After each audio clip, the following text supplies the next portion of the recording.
Good morning, everybody, and welcome to Life Starring Deb. I'm Deb, and today we are going to talk about what's on everybody's mind, and that is the results of the election. So hang with me today on Life Starring Deb.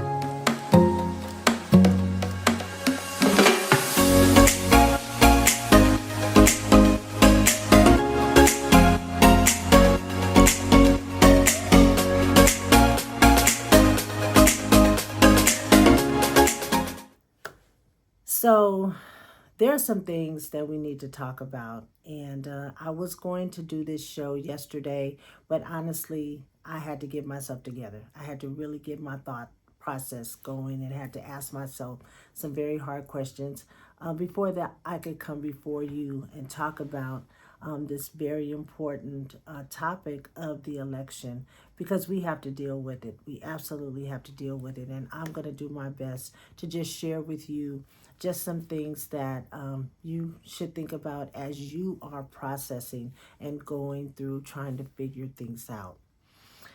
So I had to ask myself, during the results as they were coming in, there were periods of time where I was feeling anxious and I would turn the channel and get up, walk around, do something else, come back, peek in on it, see what's happening. And there were some times that I was getting angry and very discouraged.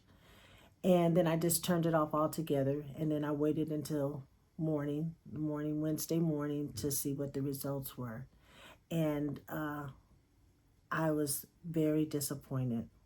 And so I had to really ask myself, like, what disappointed me the worst? Like, why was I feeling so bad about it? And there's a number of reasons, but one of the reasons I know for sure is that during the time of campaigning, I felt a sense of unity amongst a lot of people. We were unified and we were talking to each other and we were wearing our chucks and pearls and we were encouraging people to vote. And, I said I did my part. I donated to the campaign. I spoke to people about the election. I dissected the different propositions. I talked with some of my friends that were in the dark about certain things, and I got on the phone and I made some phone calls, and I felt the energy.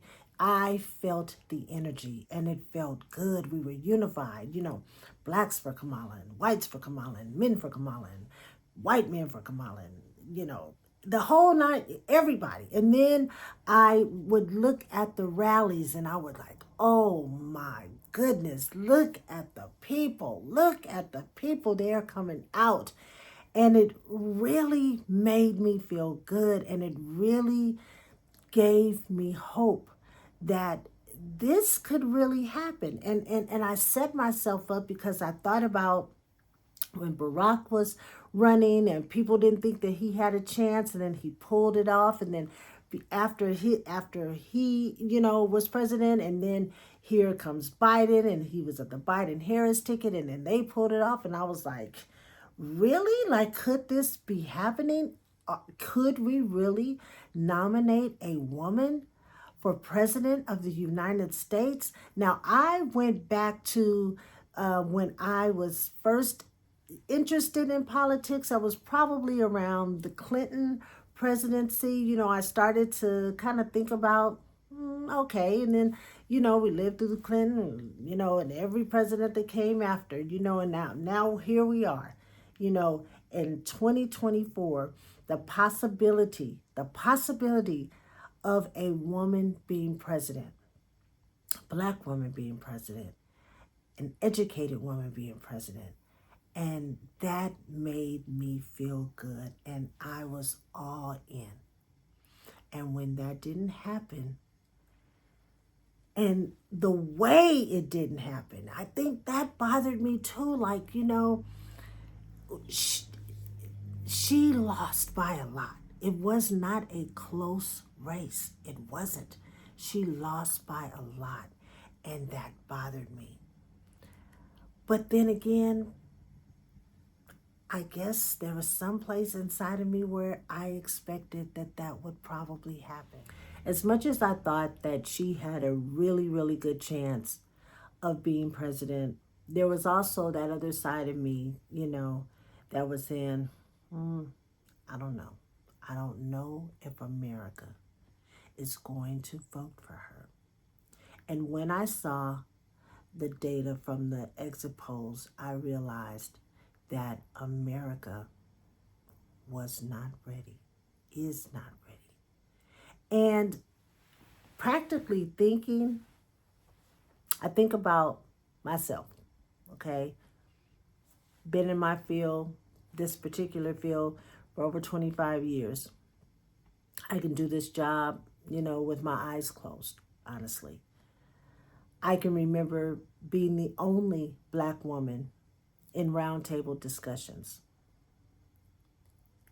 And at the end of the day, there are some people to this day that feel like I'm not the best person for the job that I'm doing, for the job that I actually helped create, from nothing and build it into something. But there are people that will come around, and there are people that will say, I'm too old for the job. We were moving into a more advanced way of teaching and governing and administrating. We want more innovative ideas that, the way we used to do it is stale, doesn't work anymore. We're moving in another direction, any number of things. I mean, think about your own life and the job that you do. You may do your job very well, but there are going to be some people higher than you that may think, you're not the best person for the job, and they can't wait for you to either quit, die, or move on so that they can put someone else in. And so when I start thinking practically, I can understand a little better what happened. So what happened? Well, I can tell you this. More people voted in this particular election than any election before. And more people voted for Donald Trump than they did Kamala. So what does that say? It says a lot of things. Like I said, she's a woman. A lot of people don't think that women can run the country. A lot of people don't think that women can run their household. A lot of people think that women should not be in the pulpit. A lot of people think that women need to stay in their lane, whatever lane that is. I also think that she didn't have enough time. It was her, when Biden decided that he was not going to be on the ticket, she had to act fast. And look, she did an amazing job in the short amount of time that she had. But it wasn't enough. It wasn't enough time. I think that the world just ain't ready. They're just not ready. And I don't know in my lifetime if they will ever be ready to receive a woman, the highest office, the highest job in the United States. I don't know that they will ever see a woman in that position, no matter how good she is, no matter how much she wants to do for all of the people, not just some of the people. I think that they would rather see a man in that position than a woman. It was fine when she was standing behind Biden, but now that she wanted to stand in front and have someone behind her, the United States of America said, ain't happening. So here we are. Donald Trump will become the next president of the United States in 2025. It is what it is, folks. We can't change it. That's the way it is as of today. And there are going to be some changes. There are. But I don't want you to start to panic about stuff, because you know what? There are some things that he can do. But there's a whole lot of things he cannot do without the Congress on both sides of the aisle. I remember Barack saying he would have done more. He could have done more had the things he wanted to do not got caught up in arguing back and forth across the aisle, getting things voted down and things of that nature. I read a post this morning. Someone said, you better check your bank account. Your money's probably gone. Your money is not going to be gone unless you overspent. Let's be real. So yeah, there are going to be some changes. And like I said, there are things that he can do, but there are things that he cannot do. And one of the things that he cannot do is change you. You have to decide, again, like you've been doing, how you are going to live your life. What are you going to do? Are you going to continue to be happy, to be helpful with your neighbors, with your friends and your family? Are you just going to be mad for the next 4 years? Are you just going to be mad, don't want to do nothing, don't want to go nowhere, mad about, complaining about this, complaining about that? Plan ahead, because we have lived through some horrible times. I remember when John F. Kennedy got assassinated and my grandmother was like, the world is ending. We not going to have nothing. Man, I wish my grandmother could see me now, because the world keeps turning and you have to turn with it. You have to decide, you do, what is best for your life, how you are going to live your life. And I've been saying in other videos that I've made, you have to plan for your life and how you want to live it. You have to decide, are you going to be disgruntled? Are you going to be angry? Are you going to be mad? Especially about things that you can't change. Those of you that voted, you did your part. You did what you were supposed to do. There just wasn't enough of us that voted the way that we wanted it to go. But the people came out. They voted. This was not a case where we didn't show up at the polls, because usually that's the case. And I'm going to tell you this. Some people after this election have said, I'm not voting no more. I put it in, I voted, I went to the poll, I canceled my vote, and my person did, well, I'm not doing it no more because it don't matter anyway. Well, I'm here to tell you, look at how many people voted. Your vote does count. So don't stop voting. Continue to vote. But more importantly than that, in between, we vote every 4 years. And in between those 4 years, what are you going to do for your life to make your life better? What are you going to do in your community to make your community better, to make your neighborhood better? You have the president, no matter who it is, cannot take that from you. That's in here. What's in your heart? That is what you need to focus on, because the world, the president, the Congress, they're going to do what they're going to do. They're going to do it. And they've been doing it. This ain't nothing new. That's this. Look, Reaganomics, bushwhacked, all that. We've lived through it all. And we're still standing. So don't drop your head now. Keep your head up. Be proud of the job that we did. No, we didn't get her over, but we got her close, right? We showed the world that we can come together. It just didn't come in our favor, but we came together. Keep that momentum up. Don't let this election discourage you from being the kind of person that you want to be, living in the kind of world that you want to see. It takes one person at a time. Reach out and help somebody else. If we do that, it doesn't matter who's in the seat, because we are creating the life that we want to live. We're doing that. Why don't you do that? I don't want you to complain.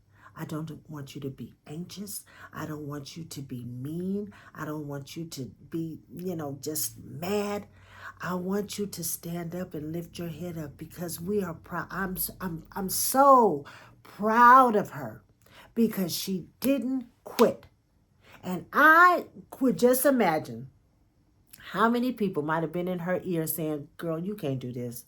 Don't do this. You can't do this." I mean, I think about Fantasia. Beautiful voice, talented. But there were people in her ear that told her, "Drop out.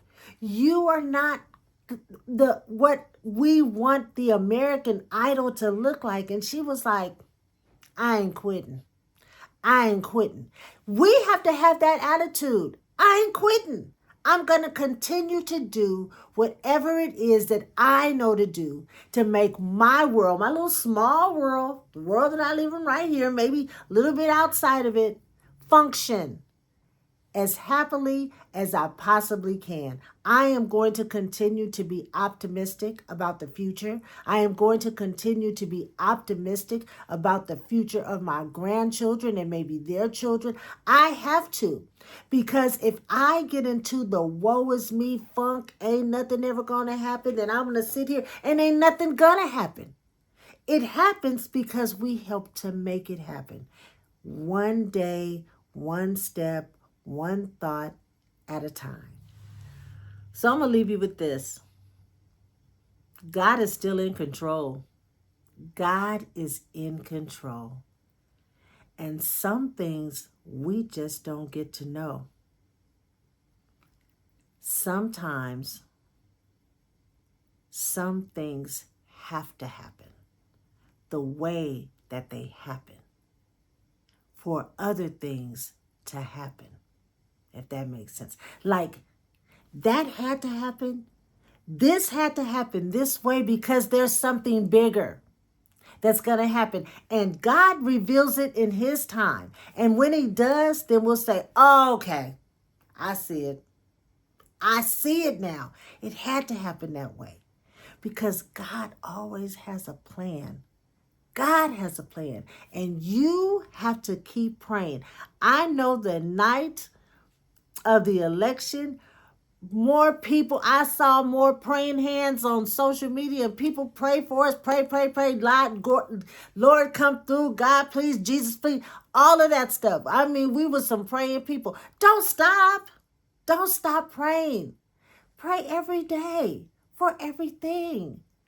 God is in control. God is in control. And once you realize that, all of this other noise that we hear, we're going to hear a lot of noise. God is in control. And don't get to the point that you sit and you listen and you listen and you listen all day. You don't have to listen. You don't have to listen all day. If you want to stay informed, stay informed. Stay informed and let it go. Don't allow that thing to consume you. Don't allow it. Pray for your family. Pray for yourself. Pray for the United States of America. And keep praying. And keep praying. And sooner or later, you will begin to feel better. I know right now it's still too fresh. It still hurts. It's still like a gut punch. I get it. But don't stay in that thing. Don't stay in it. You got to come out of it. You got to do things that distract you. They do things to make you feel better. Encourage someone else. Our young people are looking at us and they're looking at how we responded. Imagine how I felt as a little girl when my grandmother was running through the house after John F. Kennedy and after Martin Luther King and saying, "All is lost. We not gonna have nothing. We just might as well die." Imagine what that felt like to me. Like, really? But look at us. Grandma, if she could see me now, she would be like, "What? Gone, girl? What?" Yes. And so I am going to stand strong. I am encouraging you to stand strong. I am encouraging you to keep praying. I am encouraging you to keep living because, like I said, one thing that he cannot do, any president, any sitting president, cannot just steal your joy and zap the life right out of you. You've got to put that thing in there, and you've got to surround yourself with like-minded people that also want to see the best for you, also want the best for them, and you've got to encourage one another. The same way we did when we were campaigning. We were encouraging one another, and it felt good. And I want to continue that. So that is today's show. I hope I shedded some light on you. I know it's difficult, but you know what? We've always prevailed. We've always gotten through. And there is no doubt in my mind that we won't do it this time. We may need a little help from our friends, family, and neighbors. I don't know. I don't know where this thing is going, but be smart about it. Be smart about your spending. Be smart about the things that you do, but keep an open mind. Be optimistic. And I believe at the end of the day, we will be just fine. That's today's show. Thank you for watching. Tell a friend, subscribe, like, and I'll see you next time on Lifestyle and Deb. Take care.